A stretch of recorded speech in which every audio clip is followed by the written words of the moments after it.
लेकिन राकेश त्रिपाठी जी, ये समाप्तवाद की बात क्यों क्यों आप लोग चाहते हैं कि यूपी में समाजवादी पार्टी समाप्त हो जाए?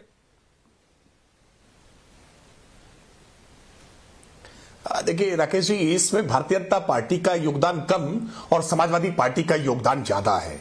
आज समाजवादी पार्टी के प्रवक्ता अभी बैठे हैं, जब उनको आवाज जुड़ जाएगी तो मेरा एक सवाल उन तक जरा पहुंचाइएगा कि कल जब गुजरात में इलेक्शन होने की बात हो रही है तो गुजरात में भी कुछ सीटों पर समाजवादी पार्टी चुनाव लड़ रही है। समाजवादी पार्टी के प्रवक्ता केवल इतनी संख्या मात्र बता दे कि उनके कितने प्रत्याशी लड़ रहे, प्रत्याशियों के नाम तो छोड़ दीजिए। सच्चाई यह है कि समाजवादी पार्टी जब तक मुलायम सिंह यादव जी के हाथ में थी तब तक समाजवादी पार्टी का एक राष्ट्रीय पार्टी बनने की आकांक्षा थी और उस तरफ समाजवादी पार्टी लगातार बढ़ रही थी, अपने कदम बढ़ा रही थी। वो कर्नाटक में चुनाव लड़ रहे थे, वो बिहार में चुनाव लड़ते थे, मध्य प्रदेश में चुनाव लड़ते थे और कुछ जगहों पर चुनाव परिणाम उनके पक्ष में भी आते थे। लेकिन जब से समाजवादी पार्टी अखिलेश यादव के हाथ में आई, जब से वो मुख्यमंत्री बने उत्तर प्रदेश के, 2014 का चुनाव, 2017 का चुनाव, 2019 का चुनाव, 2022 का चुनाव, उपचुनाव, निकाय चुनाव, पंचायत चुनाव, हर चुनाव दर चुनाव समाजवादी पार्टी पराजित हुई है। और यही कारण है कि समाजवादी पार्टी का कार्यकर्ता आज पूरे टूटे हुए मनोबल के साथ है। और उसका कारण है समाजवादी पार्टी में जो कुछ भी है वो सैफई कुनबे को समर्पित कर दिया। यानी आजमगढ़ में उपचुनाव होगा तो धर्मेंद्र यादव चुनाव लड़ेंगे और मैनपुरी में उपचुनाव होगा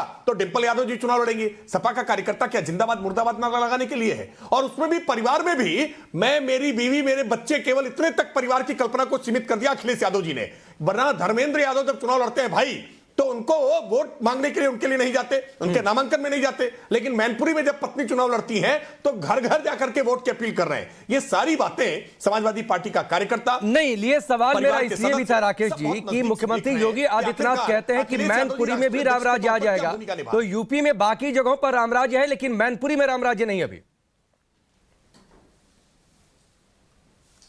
देखिए राकेश जी, जहां पर भी स्थानीय सांसद, स्थानीय जनप्रतिनिधि होते हैं तो उनसे जनता की अपनी एक अपेक्षा होती है। वो विकास के मुद्दे पर विशेष तौर पर ध्यान आकर्षित कराने का काम करते हैं। यद्यपि भारतीय जनता पार्टी की उत्तर प्रदेश में सरकार बनने के बाद से हमने जैसे अलग अलग क्षेत्रों में विकास के कार्य करने हैं, वैसे मैनपुरी में भी विकास के कार्य किए हैं। लेकिन सांसद के तौर पर मैनपुरी के मुद्दे उठाने के लिए जो भूमिका होनी चाहिए, कहीं ना कहीं मुलायम सिंह यादव जी के स्वास्थ्य के कारणों से वो भूमिका अच्छी नहीं हो पाई। और इसलिए हम अपेक्षा कर रहे हैं कि एक पूर्णकालिक सांसद वहां रघुराज साक्य, जो उसी जमीन के रहने वाले हैं, जब वो वहां पर से चुनाव जीत करके आएंगे तो मैनपुरी के मुद्दों को देश की सबसे बड़ी पंचायत में अटेंशन के साथ, ध्यान के साथ वो आकर्षित करने का काम करेंगे और निश्चित तौर पर मैनपुरी से लाभान्वित होगा। इसलिए हम कह रहे हैं कि रामराज्य जो बाकी उन क्षेत्रों तक पहुंचा है जहां भारतीय जनता पार्टी जीत करके आई है, वो प्रभावी तौर पर वो मैनपुरी में भी पहुंचना आवश्यक है। और मैनपुरी में जो गुंडों को संरक्षण है जनप्रतिनिधियों का, जो वहां के स्थानीय जनप्रतिनिधि जीत करके सपा से आते हैं, वो जो गुंडों को संरक्षण देने का काम करते हैं, निश्चित तौर पर उस पर भी लगाम लगेगी कठोरता से। जबकि प्रयास अभी भी समाजवादी पार्टी कर रही है, लेकिन योगी आदित्यनाथ जी ने से गुंडों पर कठोरता से लगाम लगाई है। रघुराज साक्य के जीतने के बाद से गुंडों पर और प्रतिबंध लगेगा। ठीक है, लेकिन देखिए बड़ी दिलचस्प स्थिति हो रही है कि मैं 2 बार जाना चाहा, राजकुमार भाटी जी तक एक बार आवाज नहीं गई और एक बार आपके रामराज्य में उन तक बिजली गायब हो गई। लेकिन चलिए, इन सबके उलट राजकुमार भाटी जी जुड़े हुए हैं।